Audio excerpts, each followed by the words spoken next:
मेरे प्यारे छात्रों, सीजन क्लासेस के इस वीडियो लेक्चर में आप सभी का बहुत बहुत स्वागत है। आज हम लोग फिजिक्स का अगला चैप्टर शुरू करने वाले हैं जिसका नाम है प्रकाश का अपवर्तन। प्रकाश का अपवर्तन।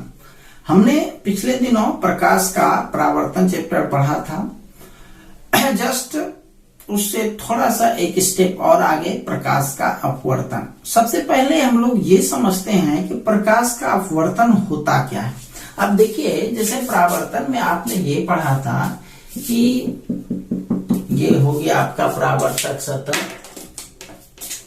इस पर प्रकाश का किरण आता है, टकरा करके उसी माध्यम में वापस लौट जाता है ना। प्रकाश का किरण परावर्तक सतह पर टकराने के बाद उसी माध्यम में वापस लौट जाता है। इस घटना को हम लोग क्या कहते थे? प्रकाश का परावर्तन। अब क्या होता है, देखो, अब हम लोग बात करते हैं दो माध्यम का। एक माध्यम ऊपर पर हवा है और दूसरा माध्यम नीचे में पानी है।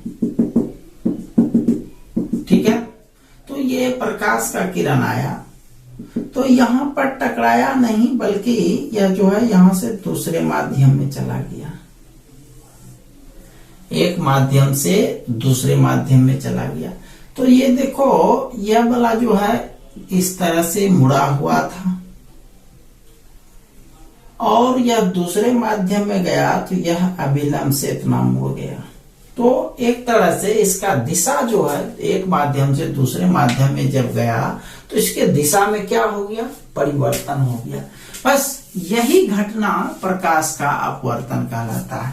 मतलब जब प्रकाश की किरण एक माध्यम से दूसरे माध्यम में प्रवेश करती है तो उसके दिशा में क्या हो जाता है? परिवर्तन हो जाता है। यदि दिशा में परिवर्तन नहीं होता तो ये ऐसे जाता है, ऐसे ही चला जाता। बट क्या हो गया है? इसका दिशा उस तरफ नहीं हो करके इसका दिशा इस तरफ हो गया है। तो दिशा में ये जो परिवर्तन हुआ, इसी घटना को हम लोग क्या कहते हैं? प्रकाश का अपवर्तन कहते हैं। ठीक है, तो अब प्रकाश के अपवर्तन से संबंधित कुछ महत्वपूर्ण पद के बारे में हम लोग पढ़ते हैं। देखिए, ये वाला कौन? ये किरण जो है, इस किरण का नाम है, चूंकि यह आ रही है, इसको कहते हैं आपतित किरण एक माध्यम में।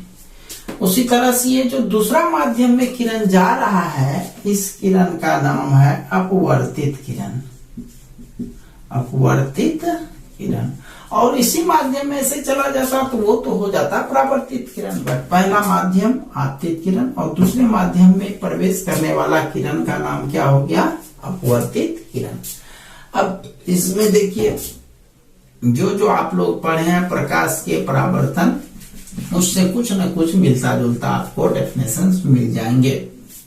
अच्छा, ये प्रकाश का ये जो आपतित किरण है, यह एक माध्यम से जब दूसरे माध्यम में प्रवेश करती है तो वह एक बिंदु को काटती है, एक बिंदु पर काटती है। इस बिंदु का नाम है आपतन बिंदु।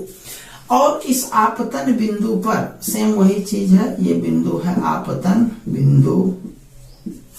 और इस बिंदु पर ये जो अभिलंब डाला गया है या फिर लंब डाला गया है, उस लंब का नाम है अभिलंब। ठीक है, अच्छा, उसके बाद ये आपतित किरण और ये अभिलंब हो गया।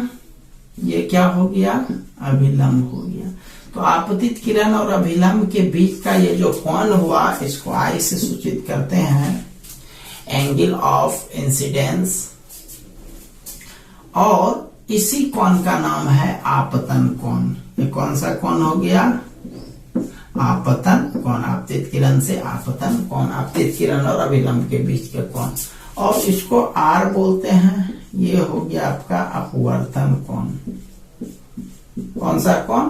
अपवर्तन कोण। तो अपवर्तन कोण, एंगल ऑफ रिफ्रैक्शन।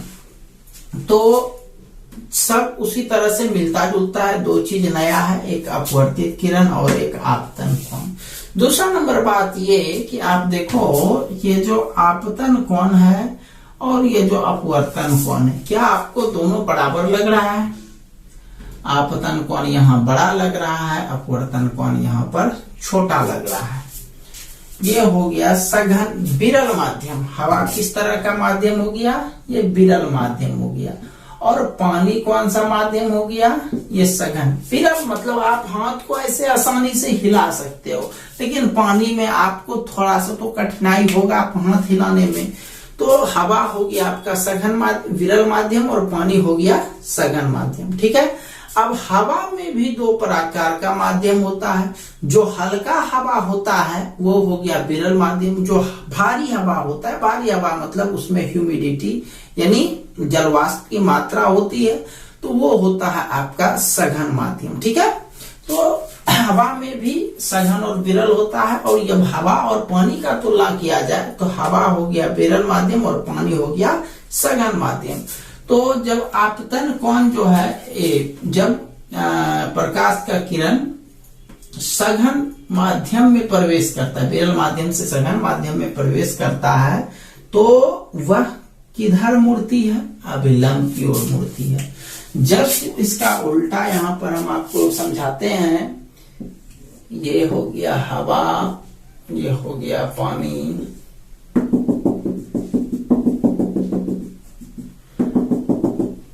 अब पानी से यदि हवा में जा रहा है, पानी में ये रहा कौन, ये अब पानी से यदि हवा में आ रहा है तो वह अभिलंब से दूर भागता है।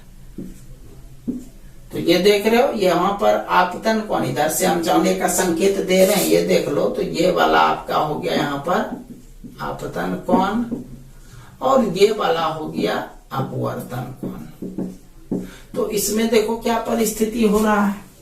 इस परिस्थिति में, पहला परिस्थिति में जो है आपतन कोण अपवर्तन कोण से बड़ा हो रहा है, और दूसरा स्थिति में आपतन कोण अपवर्तन कोण से छोटा हो रहा है।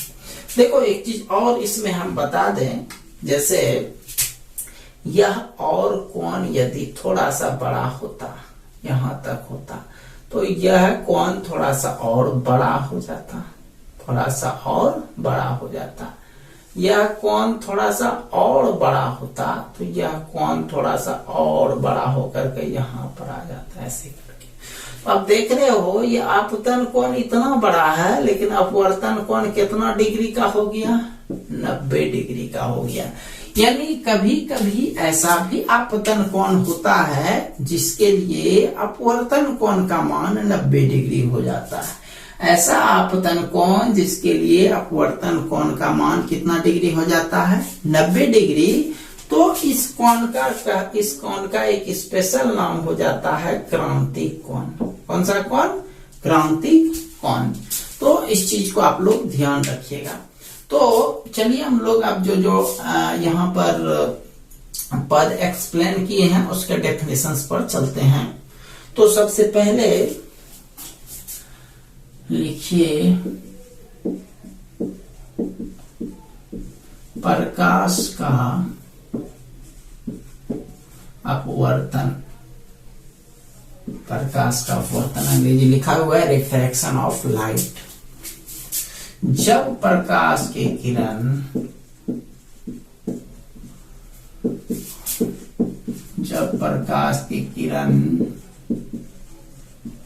एक माध्यम से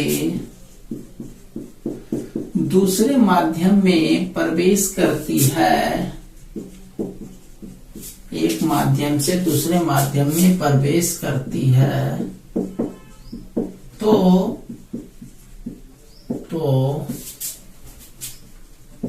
उसकी दिशा में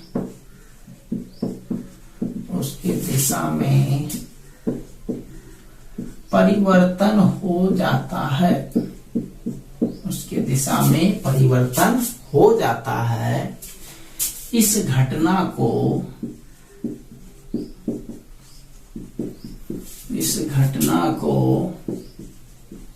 प्रकाश का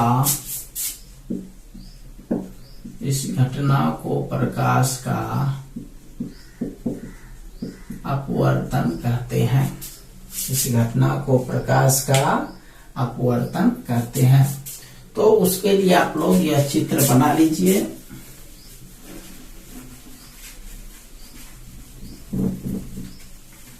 बस एक चित्र बना लीजिए।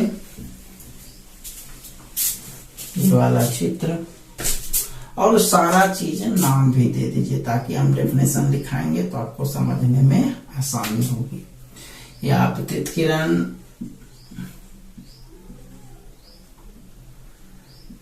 ये वाला आपतन कोण, ये अपवर्तन कोण, यह बिंदु हो गया आपतन बिंदु, यह रेखा हो गया अभिलंब, हवा विरल माध्यम हो गया, पानी सघन माध्यम हो गया।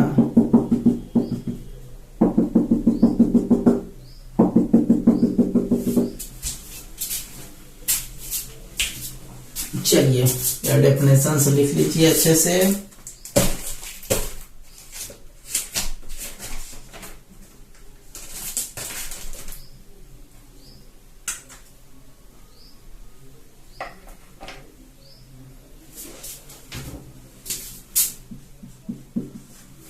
चलिए सबसे पहला डेफिनेशन पर चलते हैं।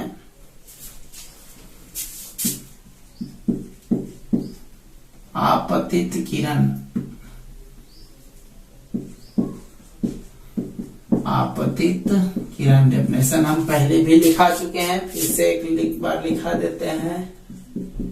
इंसिडेंट रे, इंसिडेंट रे, जब प्रकाश की किरण, जब प्रकाश की किरण एक माध्यम से दूसरे माध्यम में, दूसरे माध्यम में प्रवेश करती है तो पहले माध्यम के किरण को, तो पहले माध्यम के किरण को आपतित किरण कहते हैं। पहले माध्यम के किरण को आपतित किरण कहते हैं। ठीक है, दूसरा डेफिनेशन।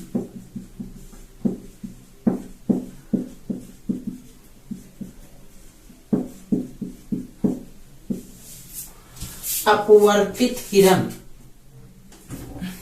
अपवर्तित किरण, रिफ्रैक्टेड रे, जस्ट ऊपर वाला ही डेफिनेशन। जब प्रकाश की किरण एक माध्यम से दूसरे माध्यम में, एक माध्यम से दूसरे माध्यम में प्रवेश करती है,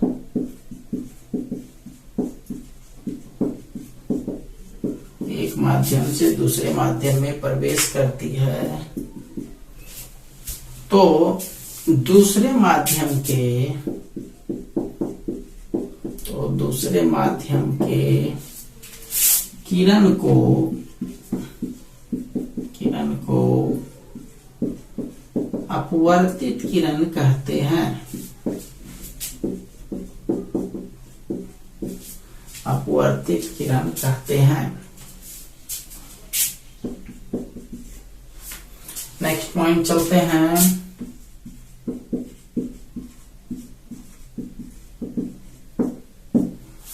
आपतन बिंदु, आपतन बिंदु, point of incidence, point of incidence.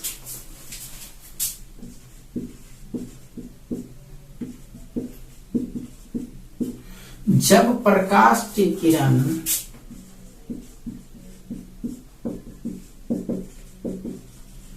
एक माध्यम से दूसरे माध्यम में प्रवेश करती है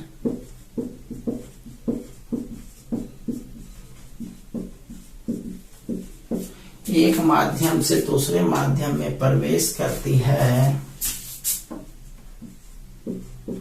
तो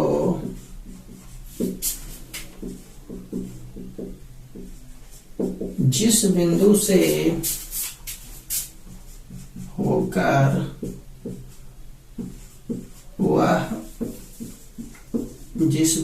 होकर वह दूसरे माध्यम में प्रवेश करती है, उस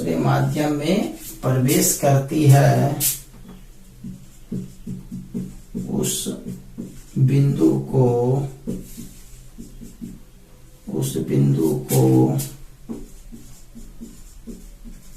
आपतन बिंदु कहा जाता है।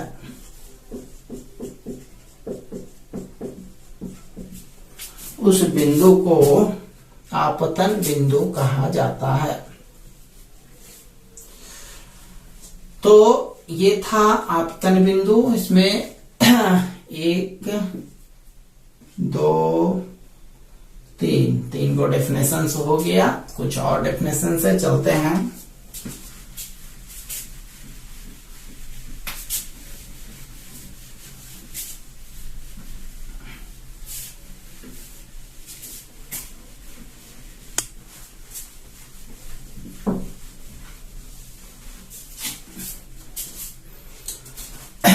नेक्स्ट है अभिलंब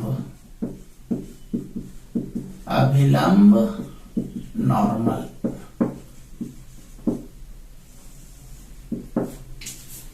तो यही आपतन बिंदु जो है उस पर डाला गया लंब, आपतन बिंदु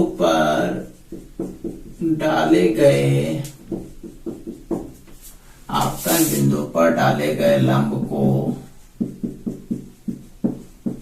अभिलंब कहा जाता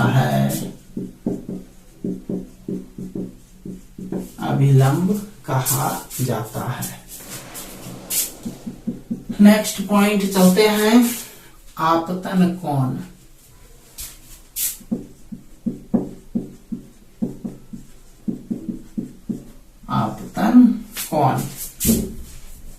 एंगल ऑफ इंसिडेंस।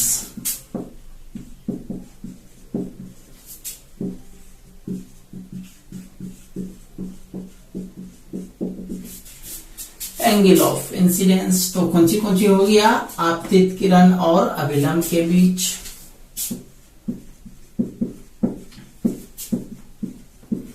आपतित किरण एवं अभिलंब के बीच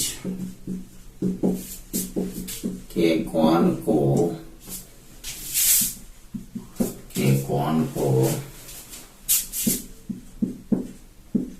आपतन कोण कहा जाता है।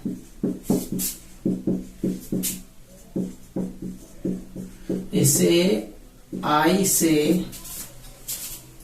सूचित किया जाता है।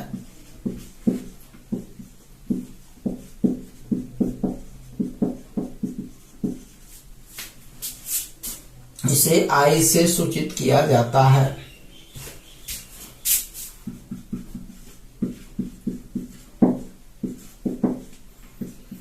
परावर्तन कोण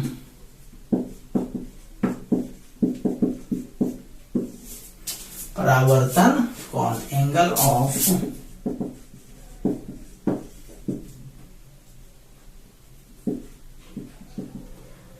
रिफ्रैक्शन। एंगल ऑफ रिफ्रैक्शन तो सेम चीज, इसमें बोलने का कोई जरूरत ही नहीं है। सेम वही चीज अभिलंब और अपवर्तित किरण के बीच के कोण को। तो इसमें लिखेंगे अपवर्तित किरण एवं अभिलंब के बीच के कोण को परावर्तन कोण कहते हैं। परावर्तन कोण कहते हैं। इसे R से सूचित किया जाता है।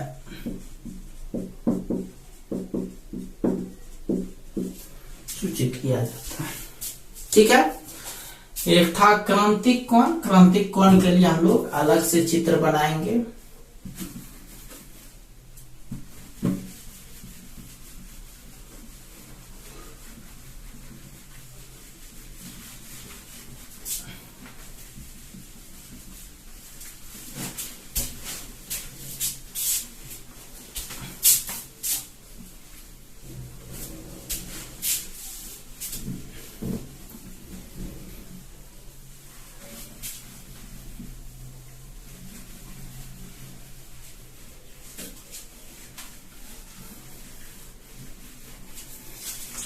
चलिए नेक्स्ट चलते हैं क्रांतिक कोण।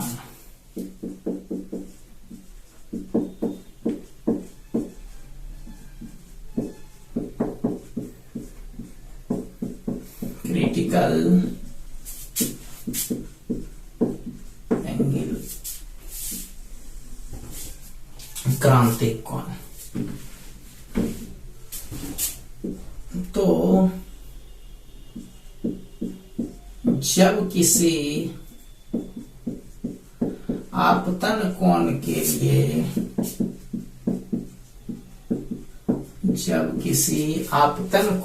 लिए अपवर्तन कोण का मान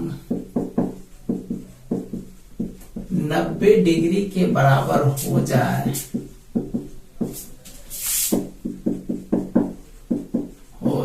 तो उस आपतन कोण को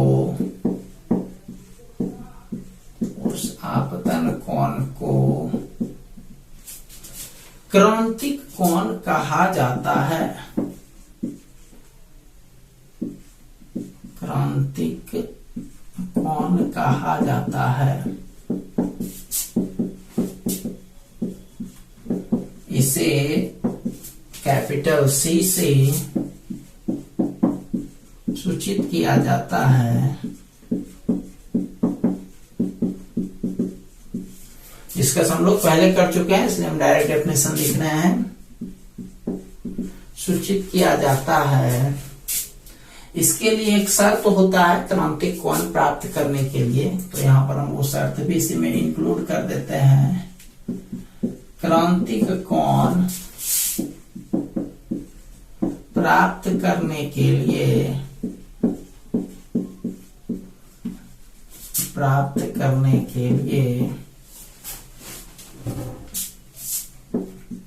प्रकाश का किरण सघन माध्यम से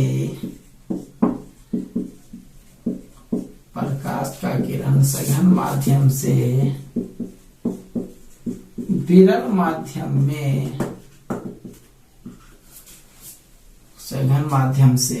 माध्यम में जाना चाहिए।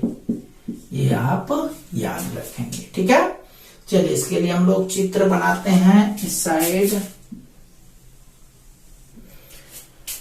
तो ये हम लोग मान लेते हैं सघन माध्यम पानी।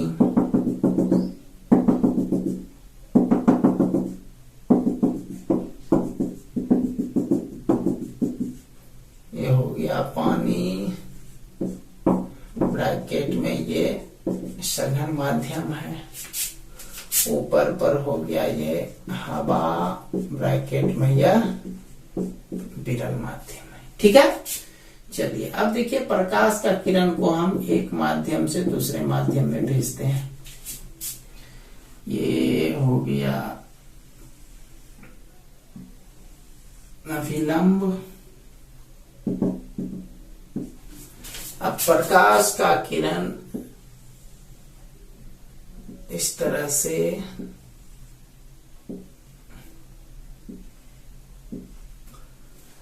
तो यही वाला आपका कोण हो गया क्रांतिक कोण। ठीक है, क्योंकि ये देखो एक माध्यम से दूसरे माध्यम में गया, यह जो है 90 डिग्री का कोण बना लिया। ठीक है, तो इसलिए क्या हो गया आपका कौन सा कोण? क्रांतिक कोण सी। ये क्रांतिक कोण कहलाएगा, ना कि ये क्रांतिक कोण कहलाएगा। ये सी हो गया क्रांतिक कोण, याद रखना है इसको। चलिए नेक्स्ट पॉइंट पर चलते हैं। नाम देते हैं इसका विलंब।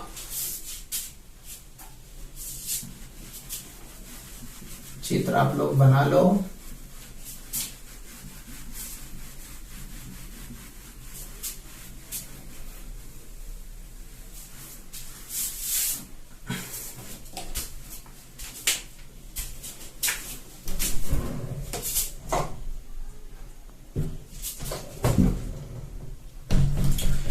चलिए नेक्स्ट पॉइंट पर आते हैं।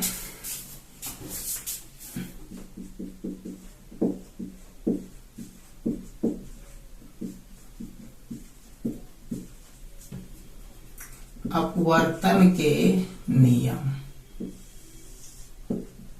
अपवर्तन के नियम तो जैसा कि आपको हम पिछले चैप्टर में डील किए थे परावर्तन का नियम, तो जस्ट उसी तरह से अपवर्तन का और परावर्तन का दोनों का पहला नियम मिलता जुलता है। पहला नियम है आपतित किरण अपवर्तित किरण, आपतित किरण अपवर्तित किरण एवं आपतन बिंदु पर डाला गया अभिलंब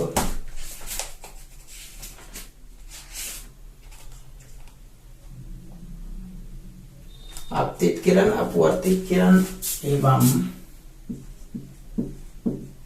आपतन बिंदु पर डाला गया अभिलंब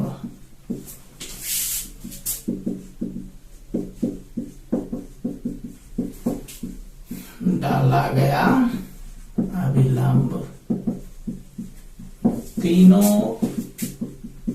एक ही तल में होते हैं। तीनों एक ही तल यानी एक ही सीध में होते हैं।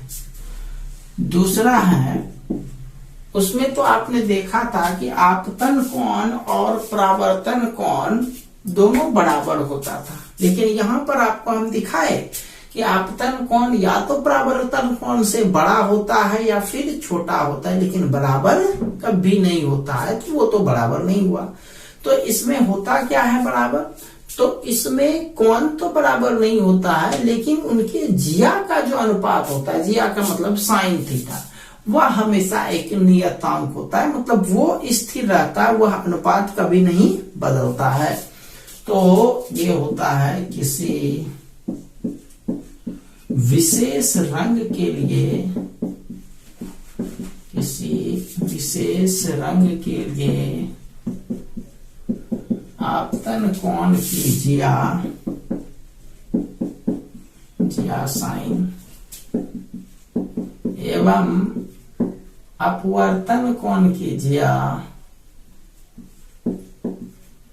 अपवर्तन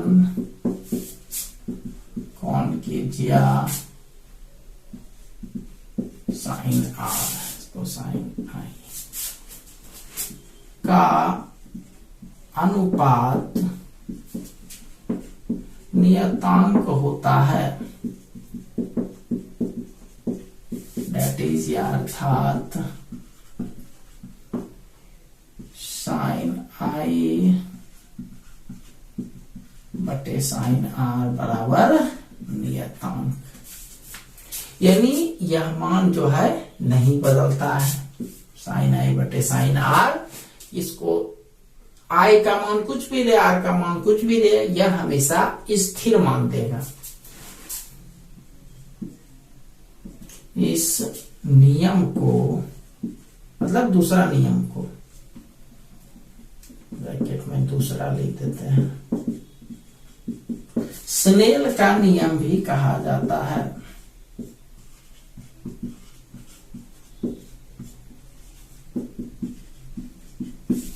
स्नेल का नियम भी कहा जाता है। ठीक है, तो इसको आप लोग याद रखिएगा, दूसरा थी को। चलिए अब कुछ अदर टॉपिक पर बात करते हैं। इसी से संबंधित।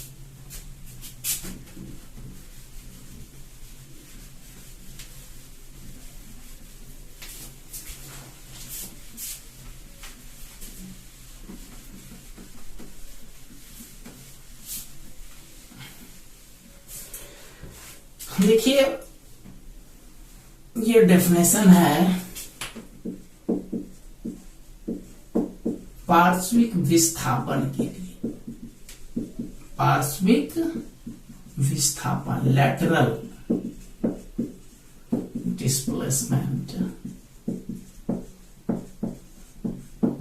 पार्श्विक विस्थापन। देखिए ये होता क्या है, ये पार्श्विक विस्थापन, ये एक आयताकार कांच का स्लैब हो गया, ठीक है। इसमें ये एक तरह से सघन माध्यम हो गया, इसके ऊपर हवा है, विरल माध्यम, ये भी विरल माध्यम। तो देखो ये प्रकाश का किरण इस स्लैब में प्रवेश किया, ठीक, यह विलंब हो गया। चूंकि हवा है ऊपर पर, तो ये तो विरल माध्यम है, कांच का स्लैब, ये विरल माध्यम है। और कांच कौन सा माध्यम है? सघन माध्यम है। कांच कौन सा माध्यम है? सघन माध्यम है। जरा सा इस पर आने से पहले जरा सा अपवर्तन पर थोड़ा सा और डिस्कशन करते हैं। याद रखने के लिए थोड़ा सा डिस्कशन करना जरूरी है। ध्यान से समझिएगा कि आप मान लिया जाए ये गली है, ये क्या है? एक गली। ध्यान से समझिएगा, कुछ विशेष नहीं है। आप जो है इस गली में जा रहे हैं, इस गली में जा रहे हैं दौड़ते हुए, यहां से यहां तक पहुंचे आप।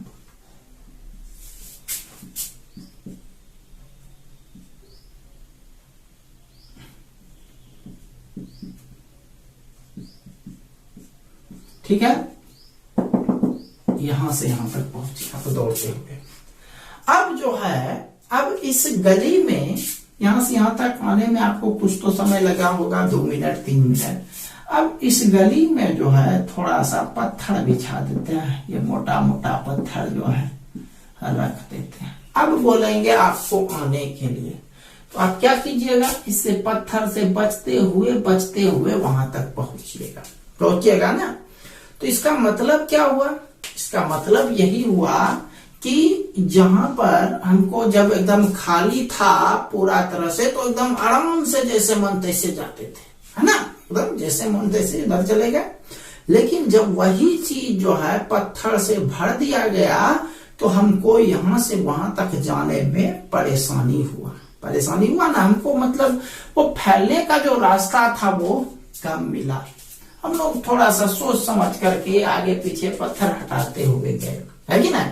तो वही चीज यहाँ भी होता है, प्रकाश के अपवर्तन में भी उसी तरह का घटना होता है। अब देखो ये हवा है और नीचे क्या है? पानी है। हवा में तो ये स्वतंत्र रूप से आएगा, आराम से आएगा, हवा में आराम से घूम रहा है, क्योंकि वो खाली जगह, वहां पर हाथ फैलाने के लिए सोचना नहीं पड़ता है। लेकिन जैसे ही पानी में प्रवेश किया, हवा जैसा आजादी तो यहाँ नहीं मिलेगा, इसलिए इसका आकार जो है पहले से छोटा हो गया। ये याद रखने के लिए, क्योंकि पानी जो है एक तरह से समझ लो, पानी एक तरह से रास्ते का रोड़ा है, तो इसमें एंट्री करने में प्रवेश समय लगेगा। तो उसी तरह से अब जब पानी से जाएगा, पानी में इतना बड़ा कौन बना रहा है, पानी में जब इतना आजादी था, या फिर समझ लो ये सुखड़ा हुआ है, जब आजादी मिलेगा तब तो और वह आराम से फैलते हुए जाएगा। तो इसलिए ये बात याद रखिएगा कि जब प्रकाश का किरण विरल माध्यम से सघन माध्यम में आता है, तो वह अभिलंब की तरफ मुड़ती है, अभिलंब की ओर जाती है। लेकिन जब विरल माध्यम से सघन माध्यम से विरल माध्यम में जाती है, ये अभिलंब से क्या होती है? दूर भागती है। ये आप याद रख सकते हैं। तो जस्ट अब वही चीज हम लोग यहाँ पर यूज करेंगे कि ये प्रकाश का किरण जो है, ये तो खैर इतना बड़ा कौन बनाया है, हवा में है। तो यह क्या होगा, जब पानी में आएगा तो पानी में यह थोड़ा सा सिकुड़ेगा या कांच में यह सिकुड़ेगा, है कि नहीं? क्यों भाई? इसीलिए क्योंकि कांच जो है सघन माध्यम है। अब इसको हम यदि डॉटेड लाइन से बाहर बढ़ाएं,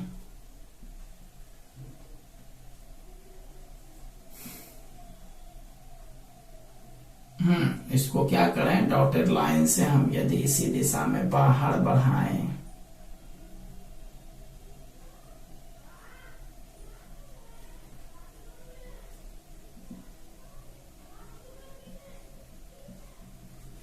बाहर बढ़ाएं।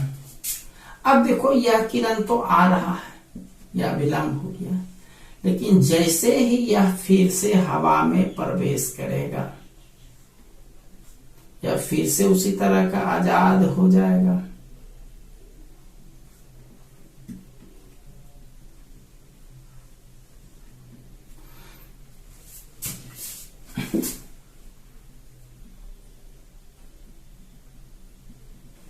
देख रहे हो? तो ये दोनों के बीच का जो डिस्टेंस हुआ, इसी डिस्टेंस का नाम है पार्श्विक विस्थापन। कौन सा विस्थापन? पार्श्विक विस्थापन। ये डॉटेड लाइन सीधा है, थोड़ा सा टेढ़ा हो गया। आप लोग जब कॉपी में नोट्स बनाओगे तो सीधा बना देना। इसमें क्या है, ये ऐसे आया, फिर थोड़ा सा मुड़ा, फिर जो है ये जब फिर से बाहर निकलेगा तो फिर उधर भागेगा। तो ये दोनों रेखा जो है वह समांतर होता है। तो इस दोनों के जो बीच की दूरी होती है, इसी की दूरी का नाम है पार्श्विक विस्थापन। पार्श्विक विस्थापन, ठीक है। तो देखते हैं इसका डेफिनेशन। चित्र पहले आप बना दोगे तो ज्यादा आसानी होगा। जब प्रकाश की किरण एक आयताकार कांच के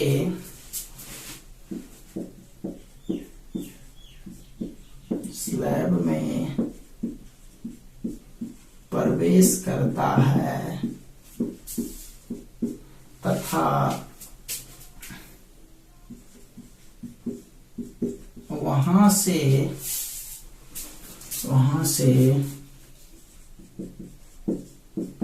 बाहर निकलता है, तो आपतित किरण को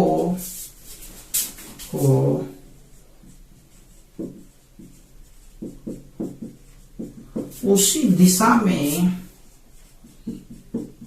आगे बढ़ाने पर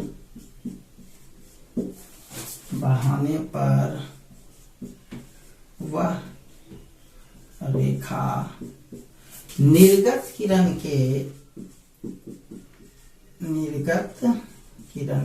माना बाहर निकलना, ये हो गया आपका निर्गत किरण के समांतर हो जाती है तथा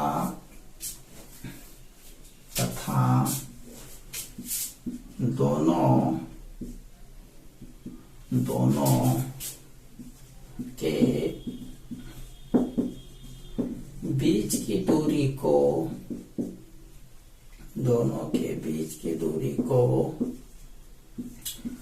पार्श्विक विस्थापन कहते हैं।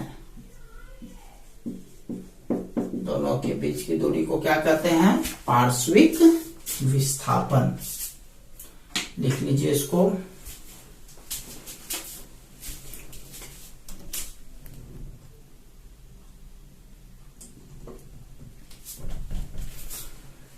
तो आज जो है यह आपका पहला क्लास था।